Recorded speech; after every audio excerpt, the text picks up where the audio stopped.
Me faltó al respeto, dijo Leonel con la voz cortante y esa seguridad de quien nunca ha tenido que pedir perdón. Por eso le di 3. Estaba parado al fondo de la mesa, la mandíbula tan apretada que parecía que esperaba que yo le pidiera disculpas a él. Yo estaba en la cabecera, agarrando el tenedor con tanta fuerza que el metal me marcaba la palma. La primera cachetada me dejó helada. La segunda hizo que Jimena se encogiera tan fuerte que la silla raspó el piso. ¿La tercera? La tercera la dejó respirando cortito, como pajarito asustado, con la mirada clavada en el mantel como si alzar los ojos la fuera a romper en 1000 pedazos. Y entonces Renata aplaudió. Un aplauso limpio, elegante, como quien felicita un número que ya ha visto muchas veces. Así aprende a portarse bien, dijo sonriendo, como si estuviera alabando el mole de la cena. Por un segundo, solo oía mi sangre retumbar en los oídos. El pollo al horno todavía humeaba en el centro de la mesa. Las velas titilaban. El mundo seguía igual como si la violencia no hubiera abierto un hoyo en medio de la noche. Leonel se volvió a sentar, acomodándose la servilleta como quien quita una mota de polvo. Nadie se acercó a consolar a mi hija. Nadie la miró siquiera. Empujé la silla despacio. Las patas apenas hicieron ruido. Mirta, siéntate, dijo Renata sin voltear. El drama solo la hace peor. No contesté. Caminé hacia el pasillo paso a paso con las manos más firmes de lo que habían estado en meses. Saqué el celular del bolsillo del suéter y marqué un número que juré nunca volver a usar. Reves contestaron del otro lado. Activa nivel 2, dije bajito. Necesito ojos. Ahora. Silencio breve. Luego entendido. Regresé al comedor. Las sombras se alargaban en el piso. Sabía que esto apenas empezaba. La mesa parecía sacada de revista, mantel blanco impecable, cubiertos que brillaban platos pesados con orilla festoneada que Jimena había elegido para su boda. Leonel insistió en asar la carne él mismo, aunque la cocina apestaba a romero quemado y a puro show. Renata trajo su vino de siempre, ese que no dejaba de presumir que cuesta el doble de lo que paga la gente normal. Y en todo eso, Jimena sonreía con esa sonrisa que ponen las mujeres cuando hay cámaras o consecuencias. Traía manga larga, en mayo, con el calor que hacía y sin aire acondicionado en la casa. Dijo que últimamente tenía frío, pero yo vi cómo se agarraba el codo como si le doliera alzar el cuchillo. Movía la comida de un lado a otro, apenas tocó el vino. Cuando hablaba su voz salía chiquita, como si se le hubiera encogido el alma. Leonel llenaba los silencios con ruido, sus nuevos clientes los terrenos, que quería voltear en baja los millones que iba a hacer. Renata lo corregía cada 2 por 3 y me cortaba cada vez que abría la boca. ¿Y tú qué, Mirta? ¿Cómo va la vida de jubilada? Preguntó con esa sonrisa que no llega a los ojos. Debe ser aburridísimo pasar de los juzgados a los crucigramas. La ignoré. Yo solo veía a Jimena. Cómo se sobresaltaba cuando Leonel estiraba la mano por la sal. Como nunca lo miraba a los ojos. La cachetada llegó con el postre. Leonel soltó algo de que Jimena había olvidado doblar la ropa. Ella murmuró un perdón, le pegó, otra vez, y otra, y Renata aplaudió. Mi cuerpo reaccionó antes que mi cabeza. Me excusé, con calma caminé al baño de visitas y cerré la puerta. El corazón no me latía desbocado. Debería. Pero después de 20 años oyendo hombres justificar moretones, una aprende a quedarse quieta cuando más necesita moverse rápido. Abrí la app que Reves me hizo hace años cuando manejaba amenazas federales. El botón nivel 2. Testigo activado brillaba rojo. Lo toqué. Empezó a grabar. Las paredes eran delgadas. Se oía todo. Desde ese momento cada palabra quedaría guardada minuto a minuto hasta que yo decidiera dejar de escuchar y empezar a actuar. Antes de ser la mamá de alguien, Fui jueza federal. 19 años en la misma sala, viendo casos que la gente solo lee en los periódicos, redes de trata interestatales, empresas fantasma que escondían abuso financiero, familias donde los golpes no siempre se ven en la piel. Ahí estaba yo bajo el escudo semana tras semana, oyendo a hombres hablar con voz plana y ensayada sobre las mujeres que habían roto. Todos empezaban igual. Primero el encanto, luego las reglas, después el aislamiento. Y al final, cuando alguien se daba cuenta, ya no había cuenta bancaria, ni trabajo, ni amigas, ni nombre. El control no llega como huracán. Llega en brisas, chiquito, callado, legal. Lo vi en la vida de Jimena. No de golpe, poco a poco. Dejó de llamar solo para platicar. Contestaba con monosílabos. Decía nosotros más que yo. Y cuando le preguntaba si todo estaba bien, siempre decía, es que anda estresado. Así hablan las víctimas. Y yo me había entrenado años para escuchar lo que no se dice. Aún así, cuando me jubilé, le hice una promesa: ya no investigo a nadie. Ya no cuestiono. Mereces vivir sin sentir que te estoy interrogando. Así que dejé pasar. Dejé de preguntar. Y ahora le habían pegado a mi hija, delante de mí. Y nadie movió un dedo. Tal vez me había alejado demasiado. Esa noche, en el cuarto de visitas, volví a escuchar el audio. La voz de Leonel baja, controlada. La de Renata clínica. «La hiciste débil», dijo ella. «Si sigues dejando que llore, va a creer que es la víctima. Y Leonel, la próxima vez, la dejo afuera bajo la lluvia. Antes me encantaba ir a casa de mi hija. Cuando vivía en un departamento chiquito, con tazas disparejas y una planta medio muerta en la ventana, todo se sentía vivo. Libros apilados de lado, fotos pegadas en el refri, con imanes, música saliendo de algún cuarto. Ahora la casa retumbaba. Demasiado limpia, demasiado callada. Ya no había fotos ni de la universidad ni de la niñez. Solo un retrato genérico del papá fallecido de Leonel encima de la chimenea. Ni un solo espejo, ni siquiera en el baño de visitas. Las cortinas siempre cerradas, aunque fuera mediodía. Cuando le pregunté por qué, Jimena sonrió como si no hubiera escuchado. «Así se siente más tranquilo», dijo, abrazando con las dos manos una taza de té que ya estaba fría. Ella que tanto quería el sol. Renata llegaba cada jueves a las 10 en punto. Entraba con su propia llave cargando aceite de limón y una agenda. Dirigía la casa como escuela militar, rígida, silenciosa, perfecta. Cuando se iba, Jimena parecía más chiquita. Empecé a pedir documentos con pretextos. «Estoy ayudando a una vecina con un problema de linderos. ¿Me recuerdas con qué compañía tienen el seguro?» Preguntitas suaves. Pero en las respuestas nunca aparecía su nombre. Corrí unas búsquedas por medio de 2 amigos que me debían favores. La escritura de la casa solo Leonel. Los servicios Leonel y Renata. Cuentas conjuntas ninguna. Tarjeta de crédito una sola usuaria autorizada, límite mensual de 8,000 pesos. No era que Jimena no tuviera nada. Es que en los papeles ya no existía. Esa noche me quedé en mi cocina mirando la pila de impresiones. Cada hoja era como una huella digital que mostraba lo bien que la habían borrado formulario tras formulario. Control por ausencia. Leonel lo había hecho con precisión quirúrgica. No dormí. Abrí un expediente viejo, un caso de abuso financiero en Michoacán hace años. Los patrones eran idénticos, solo que ahora era mi hija. Y esta vez yo todavía tenía todas las herramientas para hacerlos arrepentirse de creer que ella no tenía ninguna. Me senté en la orilla de la cama con el celular en la mano casi 1 hora antes de marcar.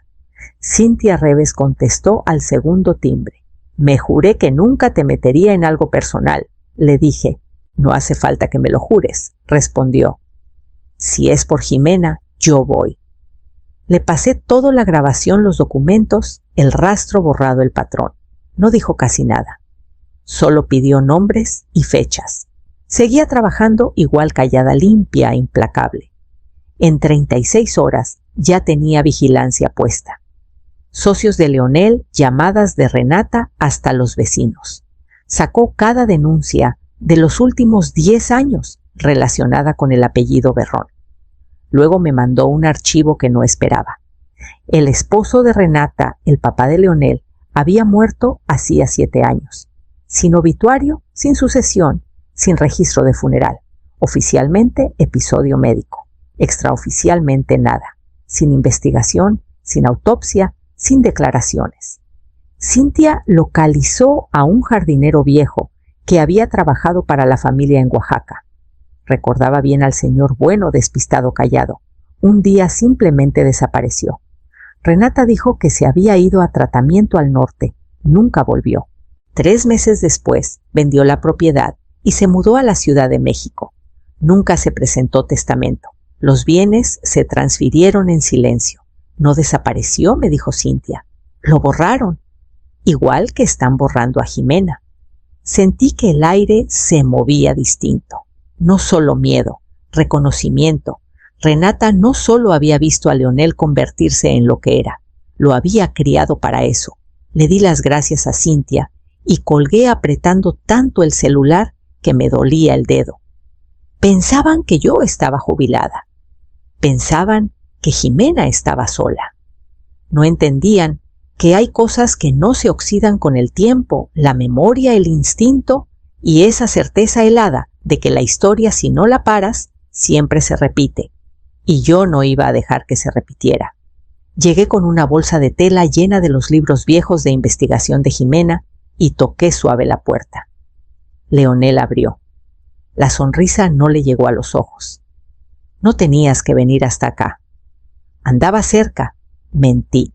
Pensé que le podían servir para un proyecto del laboratorio. Me dejó pasar disimulando mal las ganas de que me largara. Le di la bolsa y caminé despacio hacia el perchero del recibidor, uno de los pocos lugares donde todavía había un espejo, y dejé caer el celular en el bolsillo del abrigo que colgaba ahí. Ya estaba grabando. No me quedo, dije tranquila. Solo quería verla un segundo. Ni la llamó. Se encogió de hombros y se metió a la cocina. En cuanto subí al coche, saqué el celular y paré la grabación. 37 minutos. Ubicación marcada. Hora exacta. Manejé a casa en silencio, agarrando el volante más fuerte de lo necesario. Esa noche escuché, primero voces suaves, luego tonos que subían como olas. La voz de Leonel: me humillaste delante de ella. ¿Crees que no me doy cuenta de lo que estás haciendo? La de Jimena entrecortada. Yo no dije nada. Y Renata, si vuelve a hablar con alguien, la dejamos en la calle. Sin un peso, sin nombre, sin apoyo. Que vaya a llorar con quien quiera creerle. Después, silencio y el llanto bajito de Jimena. Lo escuché 3 veces. No lloré, no paré. Se lo mandé a Cintia con una sola línea: mañana nos movemos. Prepara orden de restricción. Incluye clausura de protección financiera. Inicio tutela. En menos de 1 hora contestó: todo listo. A la mañana siguiente agarré una carpeta, me puse el abrigo azul que no usaba desde hace años y manejé al juzgado a devolverle a mi hija el nombre que creyeron que podían quitarle sin pelear. Llegué al juzgado, apenas abrieron. Conocía a la secretaria, ahora con otro apellido volvió a casarse. Vio los papeles que le pasé por la ventanilla y apretó los labios. Petición de emergencia, sí. Bajo la Ley de Protección Familiar, artículo 14. Ojeó el expediente. ¿Tienes facultad? Le pasé el poder notarial que Jimena me firmó hace 6 años cuando tuvo neumonía tan fuerte que no podía ni llegar a la cocina. Sigue vigente, dije. Sigue notariado. No preguntó más. Creo que vio algo en mi cara que le dijo que este no era de los casos que se atrasa. Al mediodía ya teníamos la tutela de emergencia. A las 2 orden de restricción contra Leonel y congelamiento de bienes, aprobado por el juzgado de sucesiones. A las 4 firmé la notificación de desalojo Jimena tenía derecho legal a abandonar la casa sin contacto adicional. A la mañana siguiente esperé a media cuadra. Las patrullas llegaron a las 6:42. Se abrió la puerta principal. Leonel salió en camiseta gritando que era acoso, que la casa era suya. Renata apareció en bata, ya marcando a alguien, y entonces la vi. A Jimena. Salió descalza, sin maleta, sin bolsa, solo con las llaves y el suéter viejo de la universidad, con las mangas bajadas hasta taparle los nudillos. No volteó, no habló, caminó hasta mi coche y abrió la puerta. No dije nada, solo encendí el motor. Ella tampoco preguntó a dónde íbamos. Pasamos una gasolinera, una panadería, una iglesia con la campana rota. Sus manos no dejaron de temblar. Pero cuando llegamos a mi casa y le di un vaso de agua, lo sostuvo firme. Entonces preguntó: «¿Todavía tengo cuenta de banco?» Abrí la carpeta manila que traje del juzgado. Adentro estaban las transferencias, las órdenes de protección y el primer papel con su nombre, solo grande y centrado arriba. El abogado de Leonel intentó venderlo como estresado. Mal entendido. Mal citado. Dijo que el audio estaba editado y las cuentas eran un error de trámite. Echó la culpa de las cachetadas a diferencias culturales. Renata, cuando subió al estrado, gritó tanto que el juez la llamó al orden 2 veces. «Esto es una cacería de brujas», chilló. «Esta mujer siempre nos odió. Está usando el sistema como arma». Yo no hablé. Me quedé sentada 3 filas atrás, con las manos cruzadas en la falda. La carpeta en la mesa de la fiscalía era mía. Pestañas perfectamente etiquetadas. Grabación de audio, transferencias de escrituras, lagunas médicas, registros de aislamiento digital, declaraciones de testigos. Jimena nunca tuvo que declarar. El juez leyó cada página. Cada segundo que documentamos quedó en actas. Los moretones en las costillas de hace 2 años. El correo que nunca envió desde su cuenta de la uni. Creo que me están borrando. La grabación donde Renata explicaba cómo dejar a una pareja sin casa propia. El juicio duró 3 días. Leonel fue sentenciado por control coercitivo, violencia intrafamiliar y fraude financiero. 5 años sin beneficios. Renata por obstrucción y falso testimonio. 18 meses y libertad condicional después. No me quedé a oír las últimas palabras. Me fui en cuanto cayó el martillo. Afuera, el viento levantó una punta de mi rebozo.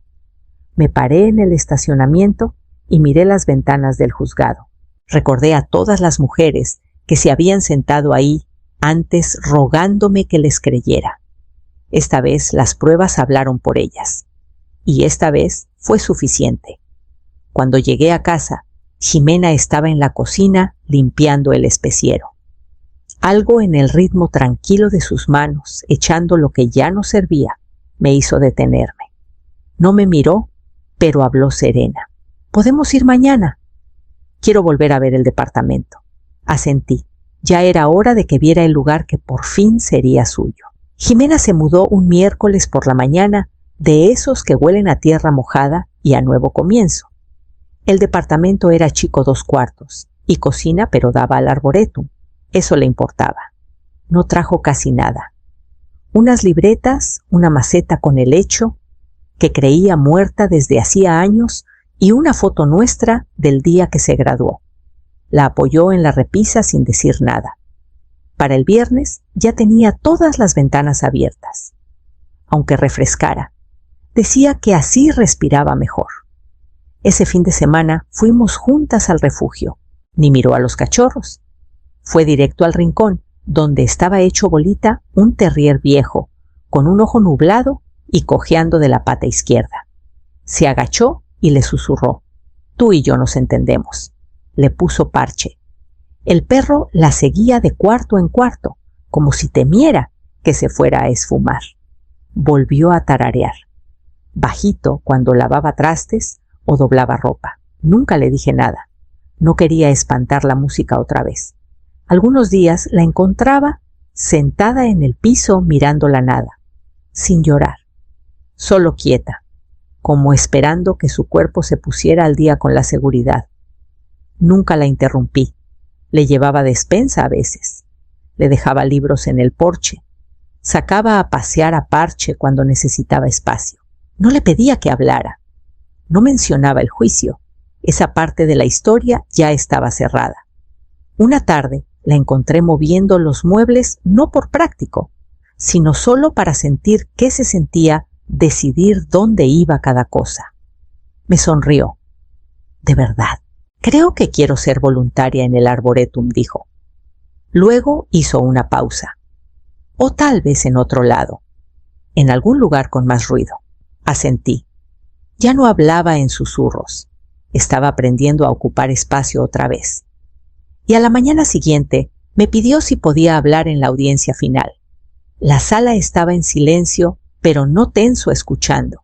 Jimena se paró en el centro un poco más allá del micrófono, con las manos a los lados. No trajo apuntes.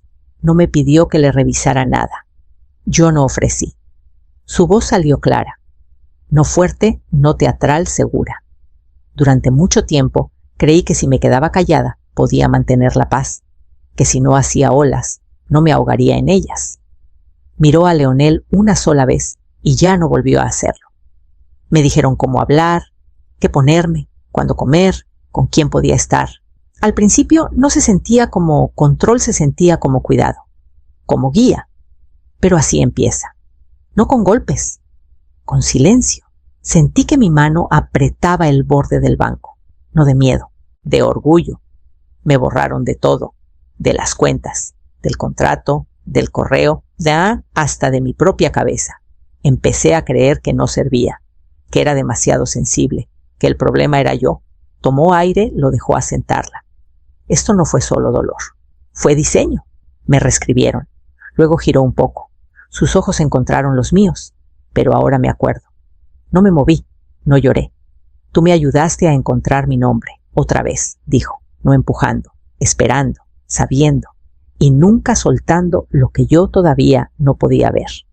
Se sentó, sin más palabras, sin aplausos, sin murmullos, solo el sonido del juez carraspeando y pidiendo que se anotara la declaración en acta. Afuera el sol ya se estaba escondiendo, alargando las sombras en la escalera. Jimena tomó mi brazo, no para apoyarse, solo para agarrarse. Caminamos despacio, sin prisa. Esa noche abrió la carpeta con sus documentos nuevos, credencial, contrato de renta, cuenta, de cheques propia. Y en la última hoja, su nombre clarito arriba, solo suyo, de nadie más.